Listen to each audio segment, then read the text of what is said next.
경제를 잘 알지 못하는 사람을 위한 당장 내 돈이 되는 정보 머니클래스. 오늘의 키워드 먼저 보시죠.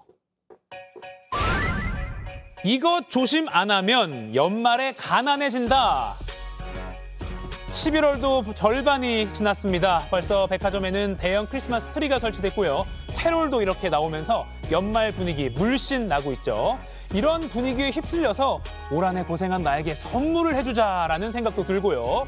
게다가 연말 모임도 많기 때문에 그 어느 때보다 돈 펑펑 쓰기 쉽습니다.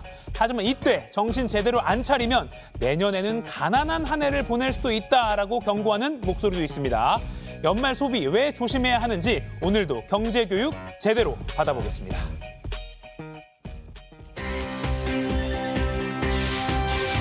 팩트 폭격으로 돈 모으는 방법 알려주는 멘토 김경필 머니 트레이너와 얘기 나눠보겠습니다. 안녕하세요. 네, 반갑습니다. 자, 연말에 사실 쇼핑하기 좋은 시기 아닙니까? 네. 왜냐면 세일을 많이 해요. 근데 그렇죠. 세일할 때 좀 저렴하게 사는 건 괜찮지 않습니까? 네, 11월이 정말 우리가 주의해야 되는 달인 이유는 네. 아무래도 이제 말씀하신 것처럼 그런 것들이 특히 다음 주 금요일이 예. 바로 블랙 프라이데이. 아, 예. 그러니까 한마디로 연중 행사, 쇼핑 관련된 업체들이 엄청나게 많은 세일들을 폭탄처럼 쏟아붓는 때가 바로 이때거든요. 네. 자, 그러니까 내가 원래 필요하겠다라고 생각했던 것들을 요때 산다면 굉장히 좋은데 뭐 예를 들면은 최근에 뭐 스데이 뭐 들어보셨을 겁니다. 네, 네, 그다음에 네. 최근에 LG가 한국 시리즈 우승하고 나서 맞아요. 29년 만에 우승했다 그래서 뭐 29 세일 뭐 이런 것들을 막 하고 있는데 네. 뭐 이런 빅 세일이나 역대급 세일이라는 것에 내가 원래 살려고 했던 것을 마침 사게 된다면 모르겠지만 원래 사실 그렇게 필요를 느끼지 않았는데 이런 세일 때문에 산다? 아무리 50% 반값 세일이라도 사실 안 사면 100% 세일을 놓치는 거 아니냐 이렇게 볼 수도 있는 거죠. 근데 뭐 아까 LG 트윈스 얘기하셨지만 네. LG 오늘 뭐 조간에 많이 광고 떴더라고요. 네. 다음 주 화요일 날 29%뭐 할인하는 맞아요. 가전 예. 보면 29% 할인인데 어떻게 안 살 수가 있습니까? 라는 생각이 들긴 맞아요. 해요. 네. 마음 급해지고 막 당장 사고 싶거든요. 맞습니다. 근데 우리가 이제 한번 냉정하게 다시 생각을 해볼 필요가 네네. 있는 게 우리가 마케팅의 기본 중에 기본이 뭐냐면 사람은 말이죠. 똑같은 금액이면은 이익보다는 손실을 더 민감하게 생각하는 습관을 갖고 있거든요. 아. 이게 심리적인 현상인데 바로 로스 어벌전이라 그래서 네. 손실을 회피하고 싶은 심리가 있습니다. 아. 그러니까 같은 금액이면 손실을 훨씬 더 크게 생각을 하는 거죠. 예. 자, 그러니까 지금 역대급 세일인데 안 살 거냐? 당신 손해 볼 거냐? 이런 식으로 접근을 하는 겁니다. 지금 수량 부족인데 좀 있으면 놓치는데 이거 안 사면 손해인데 괜찮냐? 아하. 그러니까 이런 식으로 접근을 하니까 손해 보고 싶지 않은 심리. 그러니까 결국 제가 좀 전에 얘기했던 것처럼 필요한 것이 마침 그거다라면 다행인데 네. 사실 필요하진 않았는데 나는 그거 안 사면 손해인가? 라고 생각한다면 이거는 사실은 안 되는 문제다라는 거죠. 그래서 우리가 이제 많은 분들이 그냥 넘기기 쉬운 거지만 사실은 이때 우리가 조금 조심해야 된다라는 생각을 해요. 왜? 이 블랙 프라이데이가 지나고 나면은 예. 조금 지나서 이 채소 마켓 같은데 예. 엄청나게 물건이 쏟아져 나옵니다. 중고거래. 네. 그만큼 별로 사실은 필요하지 않았던 물건일 수도 있다라는 이야기죠. 그럼 그 중고거래까지 한번 좀 기다렸다가 조금 그렇죠. 더 쌀 때 사야 되나요? 네, 네, 네. 아무튼 연말 뭐 마감 세일, 뭐 이거 안 사면 손해입니다. 이런 네. 거에 현혹되지 말라. 손실 회피 심리라는 것까지 말씀해 주셨는데 네. 그래도요. 이제 겨울 나기 오늘 날씨 추워졌거든요. 네. 겨울 나려면 사실 두꺼운 패딩, 뭐 겨울 코트 이런 거는 기왕이면 이제 지금 사두면 딱 좋은 거 아닙니까? 그렇죠. 네. 자, 그런데 여러분 제가 우리 머니 클래스를 통해서 한 2번 정도 더 얘기했던 것 같은데 예. 이 11월 달을 우리가 조심해야 되는 이유가 뭐냐? 바로 월동 준비의 시작이기 때문에. 네. 근데 월동 물품이라는 거는 다른 계절에 비해서 다 비싸요. 그렇죠. 그래서 이제 우리가 좀 전에 얘기하셨던 것처럼 겨울 패딩이라든지 이런 것들, 코트라든지. 자, 그래서 제가 이 머니 클래스를 통해서 계속 강조했던 게 계절 지출이라는 게 있었습니다. 그 계절 지출이 뭐냐? 매달 사용하는 금액은 아니고 네. 예를 들면은 특정한 시즌에만 이렇게 나가게 되는 걸 우리가 계절 지출이라고 하죠. 대표적인 게 뭐가 있냐면 명절, 휴가 때는 여행 가잖아요. 네. 그다음에 이벤트, 겨울옷. 이런 것들은 따로 계절 지출 예산을 만들어서 그 안에서 써야 된다라고 말씀을 드렸거든요. 예. 근데 이런 계절 지출 예산 없이 갑자기 그냥 저거 세일하네? 네. 그리고 사게 된다 그러면 여러분들의 돈 관리는 완전히 다 그냥 무너지게 되는 거죠. 그래서 이 계절 지출 통장을 따로 만드셔야 돼요. 자, 우리 시청자분들 계절 지출 통장을 따로 만들어서 사용해라. 라고 말씀을 드리고 싶습니다. 계절 지출 통장을 따로 만들어서 큼직큼직한 계절의 변화에 따라 필요한 월동 장비나 뭐 그런 데 쓰는 거다. 그럼 미처 이걸 통장을 못 만들었다면 방법은 이겁니다. 무이자 할부로 무이자 할부. 사면 사실은 이제 분산해서 내는 거니까 좀 부담이 덜하지 않나요? 그렇죠. 네. 그러니까 무이자 할부의 유혹이라는 게 정말 떨쳐버리기가 어려운 유혹 중에 하나거든요. 예. 사실 사람은 남의 돈은 무조건 작아 보이고 자기 돈은 그냥 커 보이는 그런 심리가 있어요. 그래서 네. 우리가 판매자들은 어떤 마케팅을 사용하냐면 무조건 돈을 쪼개서 보여줍니다. 우리가 이걸 인스톨먼트 플랜이라고 그러는데 한마디로 할부로 유도를 하는 거죠. 자, 한번 예를 들어 보겠습니다. 1년에 30만 원 기부하세요. 그러면 어떠세요? 부담이 30만 원 기부를 내가 할 수 있을까? 예. 생각하지만 사실 하루에 822원만 기부하시면 됩니다.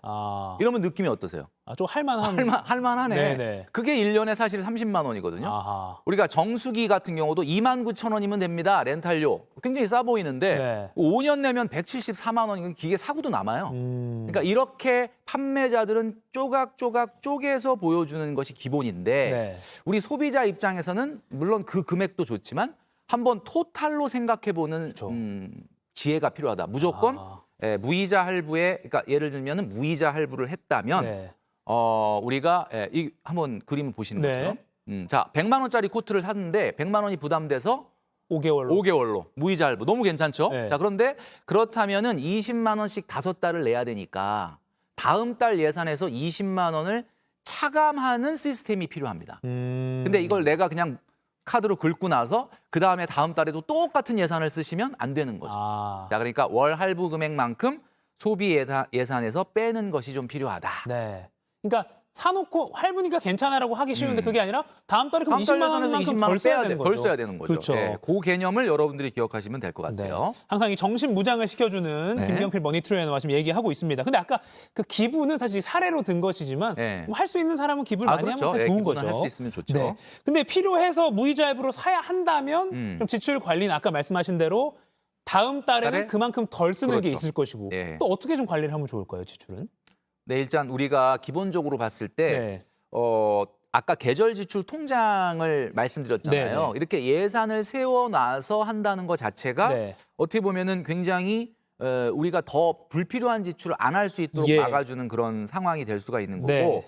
이런 이벤트 자금 같은 경우도 어떤 기준이 좀 필요하지 않을까라는 생각을 하는 것 같아요. 제가 머니 클래스에서 뭐 축의금이라든지 맞아요. 또 이런 것들 이렇게 정해드린 적이 있었잖아요. 네. 자 이벤트 비용이라고 한다면 그러니까 연말에 지난번에 선물 결혼식 축의금 그렇죠. 한번 정리해 주셔서 그거 맞아요. 온라인에 많이 퍼졌거든요. 맞습니다. 예. 이번에는 연말 선물 비용도 한번 좀 정리를 해서 그러니까 이게 부담되거든요. 맞아요. 그럼 조금 주고 싶은데 왜 이렇게 조금 주냐면 김경필 머니 트레이너가 그랬어라고 말할 수 있게 저를 파십시오. 네, 예. 팔겠습니다. 예. 정리해 주시죠. 자, 이벤트 비용. 자, 국룰로 정해져 있는 게 7가지가 있다고 한 번 말씀드린 적이 네. 있는데 다시 한번 정리를 해드리면 이벤트 비용이라는 거는 엄마 생일, 아빠 생일, 어버이날 거기에 배우자가 있는 분은 배우자 또는 애인 생일 또는 자녀나 형제 생일 그리고 베프 생일, 기념일 요 정도가 7가지거든요. 자, 그럼 이 7가지를 넘어서는 이벤트다. 네. 참 애매한 관계, 우리가 흔히 지인이라고 얘기하는 네. 요즘은 또 이렇게 막 뜨지 않습니까, 생일이? 맞아요. 네, 그러면 여러분 제가 말씀드릴게요. 그냥 꼭 그 축하해줘야 될 상황이다. 그럼 커피 한 잔 정도는 괜찮은데 이거를 막 3만 원, 5만 원짜리 이런 걸 막 보내시는 분들이 있거든요. 네. 당황스럽게. 이게 사실은 이런 심리예요. 얼마나 놀래나 보자. 약간 이런 심리도 있거든요. 예. 근데 여러분 그 실험 안 하셔도 됩니다. 그냥 무조건 놀랍니다. 그리고 그렇게 축하를 해주셨으면 그걸로 쿨하게 끝나야 되는데 다음 달에 내 생일날 얼마나 보내나 보자. 맞아요. 또 뭐 이렇게 얘기하시는 신경 분들이 써요. 신경 네. 쓰거든요. 안 된다는 얘기죠. 자, 그런 의미에서 우리가 연말 크리스마스가 이제 곧 다가오게 네. 되는데 크리스마스는 여러분 한번 잘 생각해 보시면은 크리스마스는 예수님 생일이지 여러분 생일이 아닙니다. 아, 그렇죠. 그죠? 그러니까 여러분들이 부모님이나 형제, 친구들 간에 연말에 뭔가 고마웠다 해서 선물을 주고받는 문화는 물론 아름답지만 너무 과도한 것은 좀 안 된다. 근데 이제 크리스마스는 자녀들은 좀 기대감을 갖고 있으니까 예. 자녀들은 좀 예외가 돼야 되겠지만 그래서 제가 오늘 딱 정해드리려고 그래요. 자, 이벤트 비용은 한 달 월 소득의 몇 %냐? 그러면 바로 5%입니다. 자, 그러면 300만 원 정도의 소득을 올리는 사람이라 그러면 네. 15만 원 정도를 뭐 생일이라든지 이런 것들 이벤트를 챙기는데 사용하는 건 괜찮지만 예. 그거보다 넘어가게 된다면 그것은 좀 무리가 있다. 아. 안 된다. 이렇게 말씀드리고 싶습니다. 네. 자, 정리해 주셨습니다. 이벤트 비용을 쓸 경우는 이 7가지로 대표적인 경우고요. 그렇죠. 네. 얼마를 쓸 거냐? 여러분의 월 소득의 5% 이내 300만 원 버신다면 네. 15만 원을 넘지 말라라고 누가 말했다? 김경필 머니트레이너님이 정리해 네. 주셨습니다. 그리고 이 5% 안에서 뭐 커피 한 잔 정도는 괜찮은데 네. 그거보다 너무 과한 선물은 좀 안 주고 안 받는 게 좋지 않겠느냐 예. 이런 말씀을 드리는 거죠. 네. 자, 지금까지 연말에 정말 돈 펑펑 쓰기 쉬운 이 연말에 소비를 조심해야 된다라고 경고를 해 주셨습니다. 자, 그리고 올해가 가기 전에 요런 경제관념은 꼭 좀 고치고 내년을 맞이하자. 그렇죠. 오늘 꼭 말씀해 주시고 싶으신 게 있다고요. 네, 2024년도가 역대급 경제 위기가 예상되는 시기입니다. 경기 아. 침체가 굉장히 심하게 우리가 경험할 수 있는 시기인데 그래서 예. 딱 3가지를 우리가 한번 점검을 해보고 내년으로 넘어가자라고 네. 말씀드리려고 하는 건데요. 같이 메모하시죠. 예, 네. 자, 첫 번째는 대출 받을 때 자꾸 이자만 계산하는 습관. 아. 이자가 중요하기도 하지만 사실은 원금 상환 계획이 나타나야 된다는 네. 겁니다. 자, 그다음에 두 번째는 바로 창업하셔서 사업소득 생기는 분들, 야, 괜찮은데? 월급쟁이 때보다 너 더 좋은 것 같은데 직장인 때보다 이렇게 생각하실 수 있는데 사실 그 사업소득 안에는 여러분들이 투자한 투자금이 회수돼야 된다는 거. 네. 자, 이거를 꼭 기억을 하셔야 됩니다. 여러분 소득이 사업소득이 다 아닐 수도 있다는 거. 예. 자, 그다음에 우리 가장 많은 직장인 월급. 자, 직장인 월급도 말이죠. 아까 사업소득처럼 우리의 경제 가치, 우리의 직장 생활도 계속 감가가 됩니다. 네. 자, 그렇기 때문에 여러분들이 받는 월급은 100% 여러분 것이 아닐 수도 있다.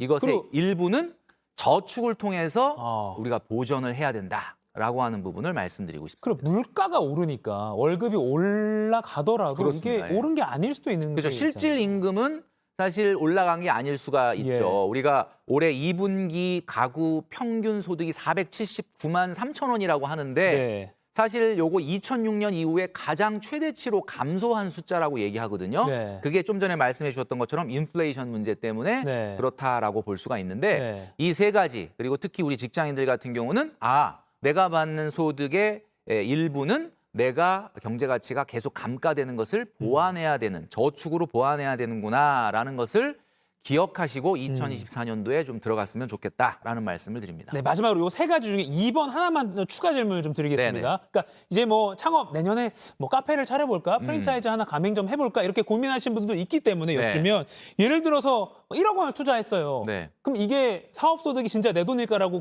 이 질문에 빗대어 보면 네. 어떻게 이거를 환산을 해야 되는 겁니까? 우리가 500만 원 정도 사업소득이 생긴다. 예. 1억 정도를 투자했다. 그러면 사실은 500이 다 사업소득이 자기 순수소득이 아니라 예. 사실 원래 우리가 보통 토지를 제외한 모든 고정자산은 계속 감가가 되지 않습니까? 예, 예. 그래서 우리가 보통 상각을 통해서 뭐 비용 처리를 한다든지 이렇게 하는데 네. 보통 1억 원 투자를 3년 안에 회수를 해야 된다고 가정을 했을 때 예. 보통 1억 원은 277만 원씩 매달 원금 회수, 투자금 회수가 돼야만 되는 거거든요. 예. 근데 1억을 투자하고 나서 500 소득이 들어온다고 야, 이 500이 다 내 소득이구나. 월급 500 받는 거다라고 생각하면 안 되는 이렇게 거네요. 생각하면 안 되는 거죠. 아. 그래서 실질적으로 277만 원을 빼고 나면 어림잡아 280을 빼고 나면 실제 소득은 220에 불과한 거다. 아하. 이렇게 생각을 해야 된다라는 네. 거죠. 투자한 돈을 회수하는 걸 꼭 고려를 해야 된다. 그렇습니다. 예. 네, 여기까지 정리하겠습니다.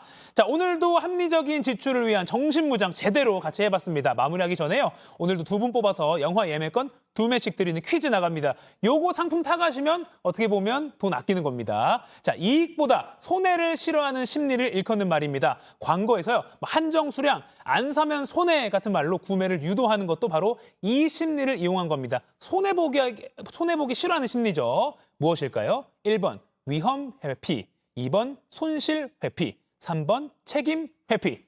자, 지금 상암노 클래스 실시간으로 방송되고 있는 JTBC 뉴스 유튜브에 접속하셔서 실시간 댓글창에 정답 올려주시면 됩니다. 방송 끝날 때쯤 당첨자 발표해드리도록 하겠습니다. 지금까지 머니클래스 김경필 머니트레이너와 정신무장 해봤습니다. 네, 고맙습니다. 감사합니다.